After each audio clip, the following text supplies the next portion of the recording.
اب اگر ہم بات کرتے ہیں اعلیٰ حضرت کے بیانات کی، تو اعلیٰ حضرت کو جو زبان و کلام و بیان پر جو قدرت حاصل تھی وہ کسی ایک زبان کے ساتھ خاص نہیں، عربی ہو یا اردو، فارسی ہو یا ہندی، کوئی بھی زبان ہے، جس زبان کو آپ ذریعہ اظہار بنا لیں اس زبان کے تمام الفاظ میرے امام کے بے پایاں حافظے میں مستحضر ہو جاتے، اور آپ موقع اور محل کے اعتبار سے جس لفظ کو موضوع سمجھتے اس لفظ کو وہاں پر اس دلکش انداز کے ساتھ لاتے کہ خوش گفتاری کا حق ادا کر دیا کرتے تھے۔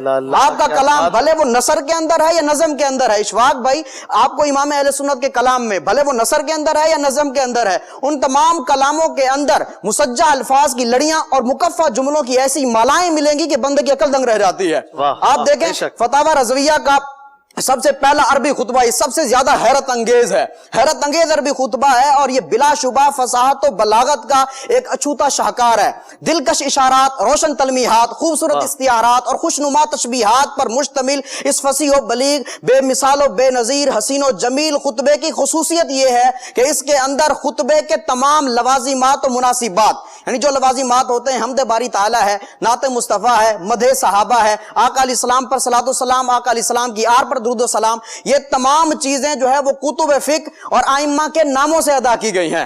یعنی کتب فقہ کے نام اور ائمہ کے ناموں کو اس انداز میں ترتیب دیا گیا ہے کہ کہیں حمد کے گنچے چٹک اٹھے ہیں تو کہیں نعت کے پھول کھل اٹھے ہیں، کہیں منقبت کے گجرے تیار ہو گئے ہیں تو کہیں درود و سلام کی ڈالیاں بن گئی ہیں، تو اس انداز میں اس کو لایا گیا ہے۔ آپ امام اہل سنت کا ایک خطبہ اٹھا کر دیکھیں، آپ فرماتے ہیں الحمدللہ هو الفقہ الاکبر والجامع الکبیر لزیادات فیض المبسوط الدرر الغرر بالہدایہ ومنہ البدایہ والیہ النہایہ بحمد الوقایہ ونقایۃ الدرایہ وعین العنایہ وحسن الکفایہ۔ حمد ہو گئی، والصلاۃ والسلام علی الامام الاعظم لرسل الکرام مالکی وشافی احمد الکرام یقول الحسن بلا توقف محمد الحسن ابو یوسف وانہ الاصل المحیط لکل فضل بسیط ووجیز وبسیط البحر الزخار والدر المختار وخزائن الاسرار وتنویر الابصار وفتح القدیر وزاد الفقیر وملتقى الابحر ومجمع الانہر وکنز الدقائق وتبین الحقائق والبحر الرائق منہ یستمد کل نار فائق فیہ المنیۃ وبہ الغنیۃ ومراق الفلاح وامداد الفتاح وایضاح الاصلاح ونور الازاء وکشف المزمرات وحل المشکلات والدر المنتقى وینابع المبتغى وتنویر البصائر وظواہر الجواہر البدائع النوادر المنزہ وجوبا عن الاشباہ والنظائر مغنی السائلین ونصاب المساکین الحاوی القدسی لکل کمال قدسی وانسی الکافی الوافی الشافی المصفى المصطفى المستصفى المجتبى المنتقى الصافی عدۃ النوازل وانفع الوسائل لاسعاف السائل بعیون المسائل وعمدۃ الاواخر وخلاصۃ الاوائل وعلى آلہ وصحبہ واہلہ وحزبہ مصابیح الدجا ومفاتیح الہدى لا سیما الشیخین الصاحبین اللاخذین من الشریعۃ والحقیقۃ بکلا الطرفین والخطنین الکریمین وکل منہما نور العین ومجمع البحرین وعلى مجتہد ملتہ وائمۃ امتہ خصوصا الارکان الاربعۃ والانوار اللامعۃ وابنہ الاکرم الغوث الاعظم بخیرۃ الاولیاء وتحفۃ الفقہاء وجامع الفصولین وفصول الحقائق والشرع المہذب بکل زین وعلینا معہم وبہم ولہم یا ارحم الراحمین آمین آمین والحمدللہ رب العالمین۔ اندازہ لگائیں اشفاق بھائی، یہ خطبہ ہے امام اہل سنت کا، اس خطبے کے اندر حمد ہے تو کمال کی حمد ہے، نعت مصطفیٰ ہے تو بے مثال ہے، منقبت ہے تو بے مثال ہے۔ اس خطبے کی ساری خصوصیات گنوانے جاؤں تو وقت کے دامن میں اتنی وسعت نہیں ہے کہ ان کو گنوایا جائے، لیکن ایک خصوصیت اس کی ایسی ہے کہ جو کمال کی خصوصیت ہے، اس کے اندر 90 چیزوں کے نام مذکور ہیں، 80 کتابوں کے نام، 7 اعلام کے اسماء، 3 فقہی اصطلاحات۔ کمال یہ ہے کہ 90 چیزیں مذکور ہیں، کمال در کمال یہ ہے کہ وہ 90 چیزیں اتنی لطافت اور خوبی کے ساتھ مذکور ہیں کہ جن پہ فصاحت بھی ناز کرتی ہے، بلاغت بھی جھوم جھوم اٹھتی ہے۔ ایسا کمال کر دیا ہے، پڑھنے والا حیران مگر ان کے بختوں پہ نازاں دکھائی دیتا ہے، یعنی ایسا کمال کر دیا امام اہل سنت نے اس خطبے کے اندر۔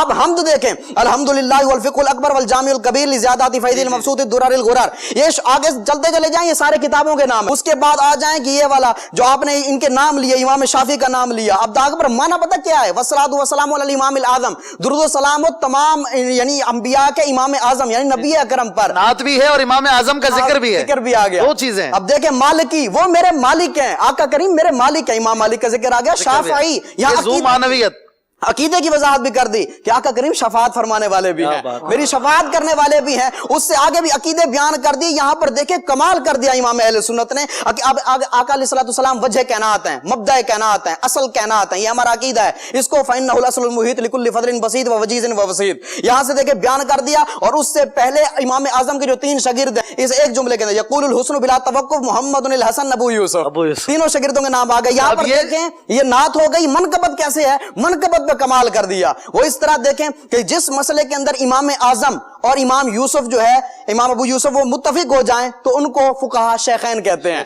ٹھیک ہے. اب دیکھیں امام محمد اور امام اعظم کسی مسئلے میں متفق ہو جائیں تو ان کو فقہا طرفین کہتے ہیں. اور جہاں پر امام ابو یوسف اور امام محمد متفق ہو جائیں تو ان کو صاحبین کہا جاتا ہے. اب یہ تینوں کو شیخین, طرفین اور صاحبین, یہ 3 اصطلاحیں ہیں نا. اب یہاں پر اس کو حضرت صدیق اکبر رضی اللہ تعالیٰ عنہ اور حضرت عمر رضی اللہ تعالیٰ عنہ پر منطبق کیا ہے. وہ کس طرح منطبق کیا ہے؟ فرمایا لا سیما الشیخین الصاحبین الاخذین من الشریعت والحقیقت بکلا الطرفین.